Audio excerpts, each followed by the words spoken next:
This is our league, and this is your league. From the 55-yard line on CFL America Radio and the Sports History Network. Stand by, 15 seconds to air. Stand by all cameras and videotape. Ready with your opening graphics. Stand by, Howard. Here we come, Frank. Ready, Don. Stand by audio, your opening music, and roll tape. Take tape.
Nestled on the shores of Lake Michigan lies a town of 100,000 people.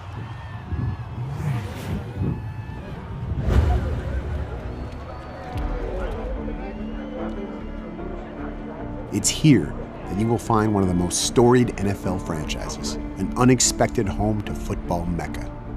A singular setting unique to all other professional sports. Go Pack, go! This is where I continue my journey. Green Bay, Wisconsin. Known mostly for their beloved Packers, there is more to Green Bay than frozen tundra and cheeseheads. And small towns can be complex, just like their big city counterparts. In a town whose population is nearly 80% Caucasian, it was the other 20% that interested me. This is Marta Miller, an immigrant dairy worker from Mexico, and her son AJ, a United States Navy veteran. This is Harry Sidney. Born and raised in Mississippi, the former Packers running back still resides in Green Bay over 25 years after the end of his career. These are members of the Oneida Nation, a Native American tribe who made these lands their home over 200 years ago. And this is Mike Daniels, a Pro Bowl defensive tackle. Originally from New Jersey, Daniels is now a year-round resident of Green Bay.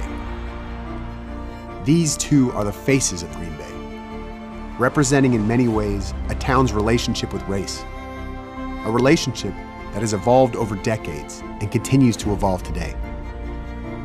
My name is Dehasa Hill. My name is AJ Perez. I'm Marta Miller. Art Skinnerdorf. Mike Daniels. My name is Harry F. Sidney III. And I'm from Green Bay, Wisconsin. And I live in Green Bay. And I play for the Green Bay Packers.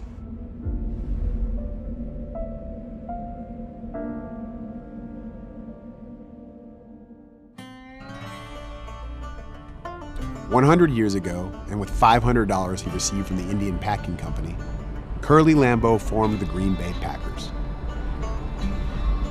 No NFL team has been in their city longer, and perhaps no NFL team is as intertwined with its community as the Packers are with Green Bay. And in many ways, football and the Packers have instigated change and evolution in this community throughout the decades that may have otherwise never happened. But the racial integration of the NFL was a slow process. While Kenny Washington signed with the Rams in 1946, a year before Jackie Robinson broke baseball's color barrier, it wasn't until 4 years later that Green Bay signed Bob Mann, making him the first African-American Packers player in a predominantly white town. And the road wasn't easy. Today, the Neville Public Museum, located on the banks of the Fox River, features the Delay of Game exhibit, focused on the experiences of African-American players in Titletown. 69. Don't even look that old. This is my first stop, to meet Harry Sidney. There's a lot of life in that, my friend. And it freaks out that I'm here in the museum. The former Packers running back came here in 1992, well after the majority of the league's integration in the 1960s. and found a town that still had its issues, but also a willingness to grow. How important is this exhibit? I mean, like, for the community here. It's crazy on a personal level because you want to make a difference. These guys in here made a difference. There's no future without a past. And there's a lot of these guys paved the way for me, paved the way for the guys that are making $1 million, and these guys played it for the love of the game. So 55 years ago was when the Packers, started to integrate. This is probably one of those towns that took a little longer. It took a lot for the town to come around. You know what I mean? Yeah. So I was reading about Dave Robinson, his struggle with finding housing here. Comes here, he's playing for an NFL team, but he's living in a motel or wherever he can. He can't get approved for.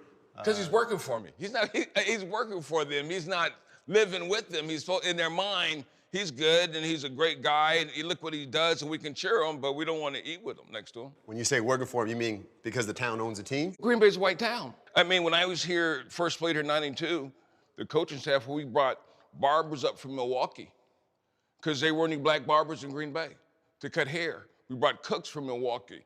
I still used to go to the grocery store and they wouldn't put change in my hand. In the 90s. In the 90s, this slowly changed.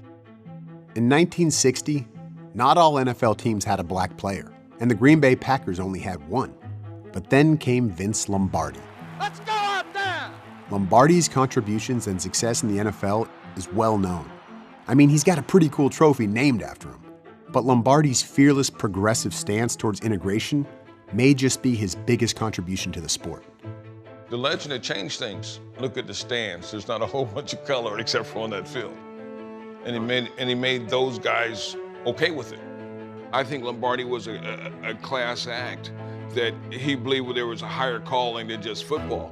And you look at all the different other things that you hear about Lombardi doing. When it comes to racial issues, he was way in front of it. That's so ironic that it was here. Yeah, you know what I mean? yeah, he was that guy here. I mean, it probably has done a lot for the city. Oh, it's so much of it. I mean, he was a guy that said, I don't care. This is my guy. And guess what? If Vince Lombardi said, that's my guy, who are you to say it's not my guy? And winning helps. Well, tell me, when team's not winning, it's harder to get the fans on board, and then things that maybe aren't issues before, it's hard become to get issues. It's hard to get them to buy in. Winning helps a lot of things, and then you go from that time, and then you go from the 60s and stuff way into the 90s when Mike Holmgren and Ron Wolf come. That's a long time to create bad ideas. That's because of the losing. Because of the losing. Partly. That's a long time to stereotype people. That's a long time to go, well, I really don't care about this issue because you're not bringing nothing to the table, so we're not even dealing with it.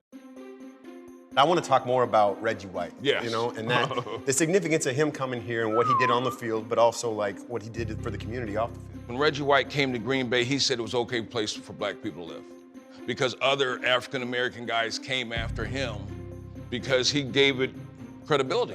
In 1993, the league's biggest free agent chose to move to a cold weather climate, a small Midwestern town, and join the Green Bay Packers. The rest is obviously history. But it was that choice that not only propelled Green Bay towards winning, but opened the door for this town to further undergo change. If you're an athlete, you're seen as a different black than another black. That's just the way it is. That's still a struggle. I mean, today. There's a lot more changes that have to go, yeah. But maybe Green Bay's that place I picked because I saw changes happening. Do you think it's more important for young black people or young white people to come see this delay of game exhibit? I think it's important for all people, all young people, because this is not about black it's about struggling. It's about deciding that you was gonna make a difference. It was about defying the odds. Because every one of these guys up here had to go through something to get to another place. And if you can learn something from that, you can be a better person. I don't care if you're black or white or whatever color. Come here and check this out. This is huge. I would say the thing that I don't realize about Green Bay is that it's more than a football town. It's not just a frozen tundra. And Green Bay is one of those places that has history to it. Really, people only think of the Packers, and that's about it when it comes to Green Bay. The thing most people don't realize about Green Bay is actually how diverse it is. It's beautiful here in the spring and the fall. Winters suck. Other than that, it's a beautiful place.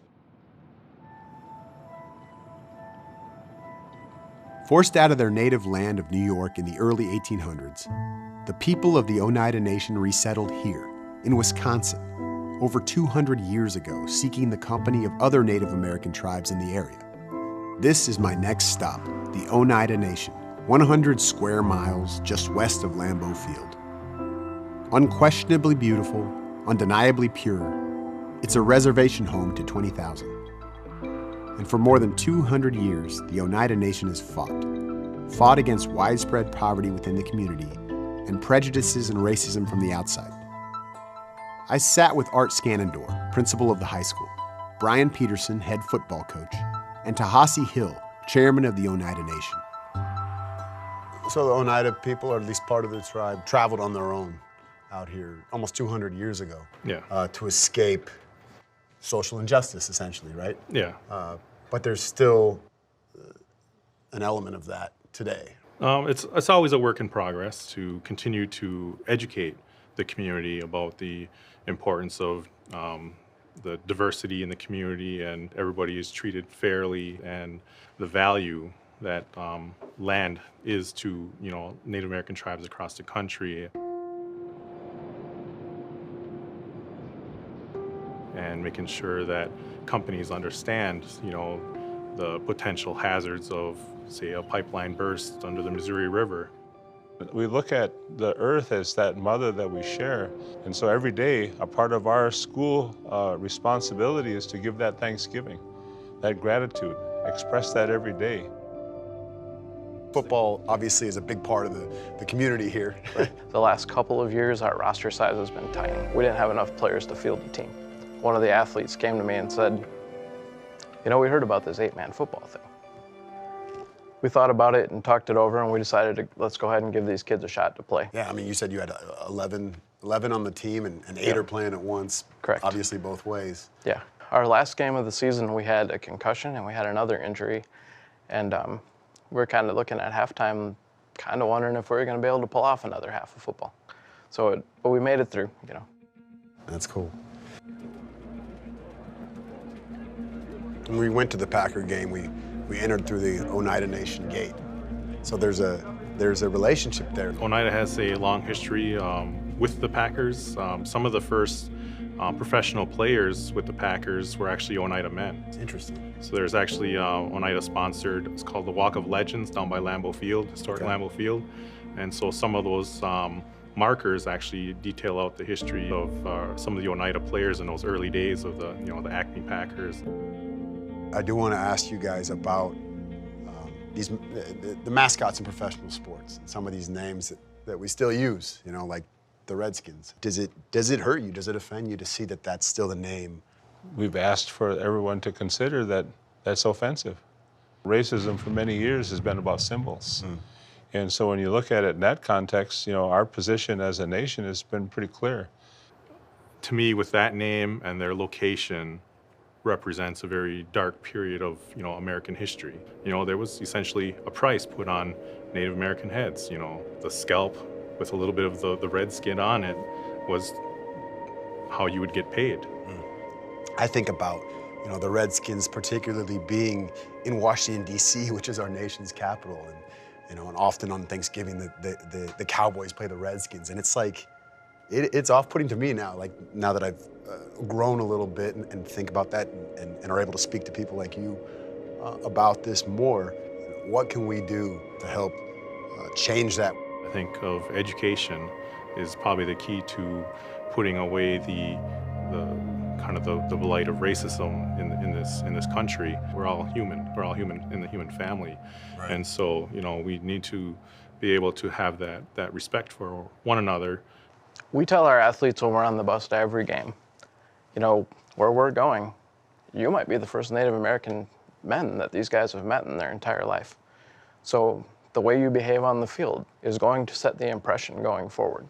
We've had issues where we've went to fields where it was a little rough. There were some racist things in the crowd, there were some racist signs. We went back and played that same team the next year. And after playing and meeting our guys and getting to know them, it was a different atmosphere the next year when we went there. The word is a swadahosioste in our language. It means you got to pull out your ear. You got to cup your hand over your ear so that you can hear. And so that's getting up early and hearing what's around us. And that's where we hear each other's voice. And sometimes that's the hardest thing for us to do. Right. The role of football in Green Bay. The role of football in Green Bay is very important. It really just brings the people together. Brings families together. Brings our community together. It brings a lot of unity to this area. The history of Green Bay, the family sitting around watching the game. It also is great for our economy. It does a lot of good things for the businesses in town. They're such the face of everything Green Bay, football. Packers Pro Bowl defensive lineman Mike Daniels has always been a little, well, different. That's hilarious. Now a year-round resident of Green Bay, rare to say the least among the roster, Daniels has embraced his new surroundings and welcomed the differences as a challenge. An avid fan of comic books and anime, Daniels draws inspiration from the characters and now looks to provide it to the community he calls home. So what drew you to anime? What was it about that for you that kind of, I don't know, spoke to you, I guess? I was always a different kid, so I was always attracted to things that were different, I guess, weird or foreign. And in this case, I found someone that literally was foreign. And weird. And weird, Weird yes. to me, but very weird. it's foreign and weird to me. No. You ask any anime fan, they'll say, yeah, this stuff is extremely weird, but that's why we like it. Right. Did you, picture yourself being these heroes or these characters? I really admire a lot of the characters. They have a goal, they struggle quite a bit early on, and they have to really train or focus or whatever they have to do to get themselves up to the next level. They're always working for the next level. Okay. You live in Green Bay year-round. Oh, yeah. I know a lot of players all over the league, no matter where they play, they go back to maybe their college or their home city where they grew up to train in the offseason. You live here, and you moved your family all up here, too, not just your immediate family. Mm-hmm. Why? It's just a great place to be, man. I'm from New Jersey, grew up right outside of Philly, so I'm used to a faster pace, obviously, and I'm extremely thankful that I got to play at the University of Iowa because it was different. Obviously, it was uncomfortable at first, but as time grew on, I said, this is great because when we get out of our comfort zone, it's when we grow our strongest. So now I get drafted by a team that's in a city very similar to where the University of Iowa is, and now I'm embracing it. You got to be gritty to be out here. Yeah. You may see a snowstorm in April. I don't care. It builds character. And it's one thing my dad always said was football was meant to be played in the elements. And when you deal with this weather, it builds character. My dad was big on hardships building character. And to this day, he says, I'm glad you're out here. So not just with your own kids, but giving back to a lot of the local young people. What is it specifically that you want them to focus on and I guess provide opportunities for beyond just finding themselves, and who they are? Well, and that's another reason why I stay in Green Bay, because it is such a family atmosphere. It's not a really large city, it's a smaller town, and everybody knows everybody. So with that, you're part of the town here. They accept you. And with that, you have to give back. I want to be able to work with the kids, and living in Green Bay, it definitely gives me that opportunity to give back because it's a community, and the community accepts you, not just as a professional athlete, but as one of theirs. When you're a Packer, you're always a Packer. And you can be weird. You can be weird. You can be you, man. Oh, man. And that's what makes this place so great, man. That makes me want to get in the community even more. They're so accepting. They love us so much. Why not be part of that?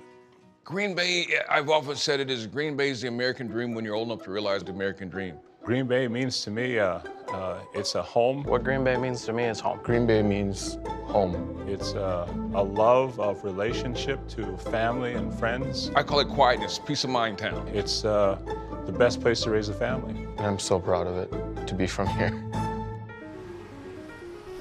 Today, the Hispanic population in Green Bay is increasing by nearly 30% year after year.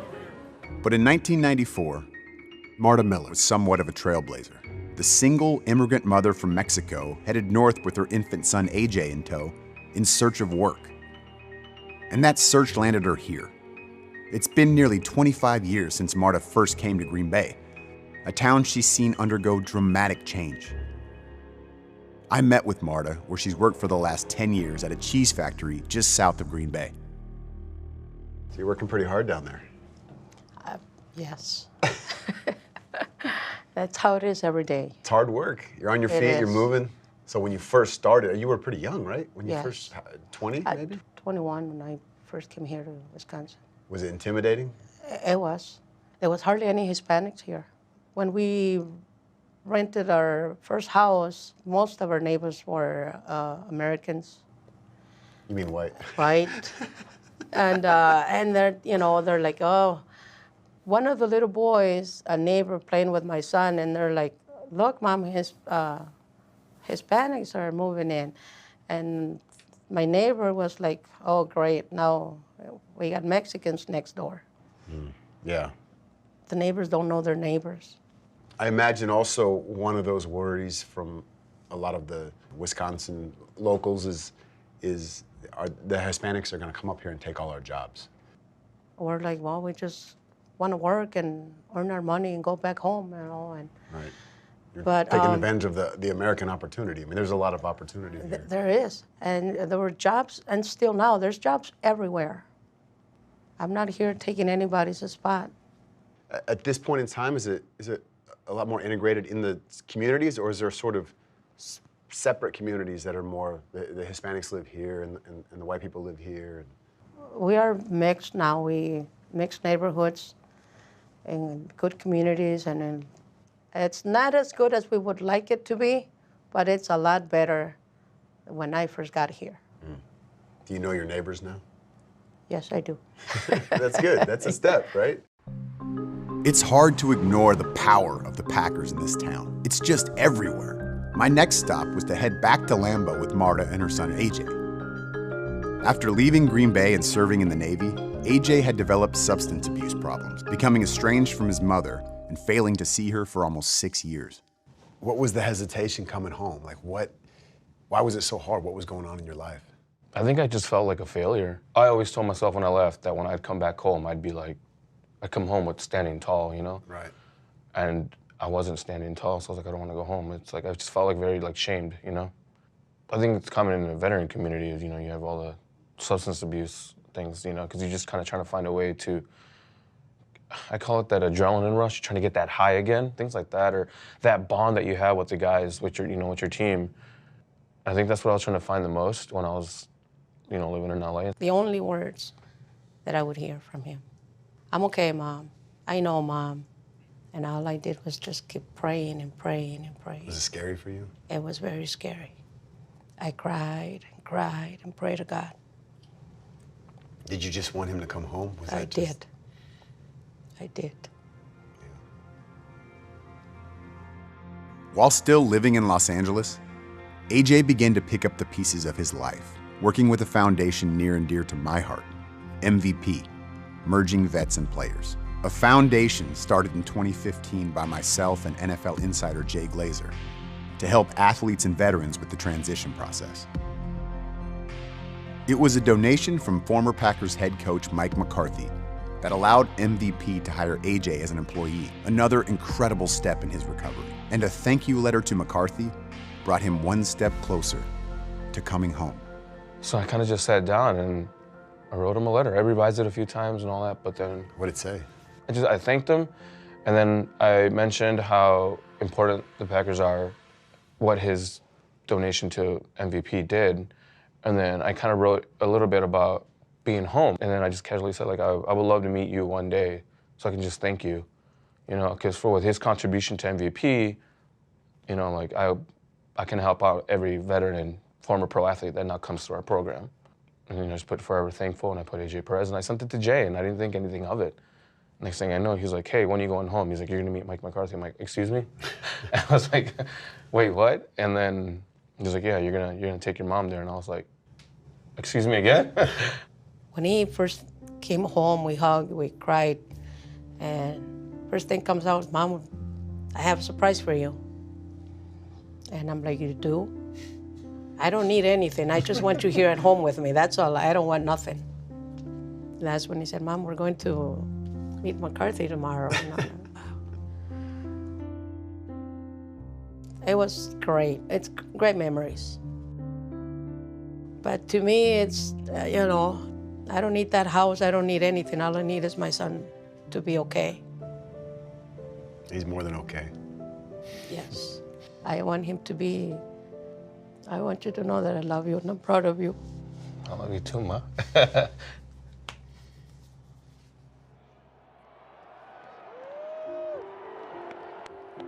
Of all the places I've visited on my journey, it's hard to say that Green Bay isn't the most unique. And when this stadium is full, like it is on Sundays each year, it's obvious the power that football possesses. And I think that's why I love it so much. I'm not saying that football solves our problems or makes them go away, but it can, as we've seen, bring a coach to a town to forever change it, both on the field and on Main Street, with a progressive and inclusive view of all humans. Serve as a sense of pride for a group of people whose bond with the team connects us even closer with the land. Allows us the confidence to be different, to pursue the differences and put ourselves into challenging situations, and to unite, whether it's a mother and a son or an entire town.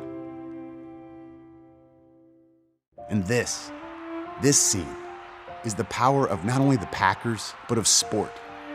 The proof that differences can be put aside, that progress can be made.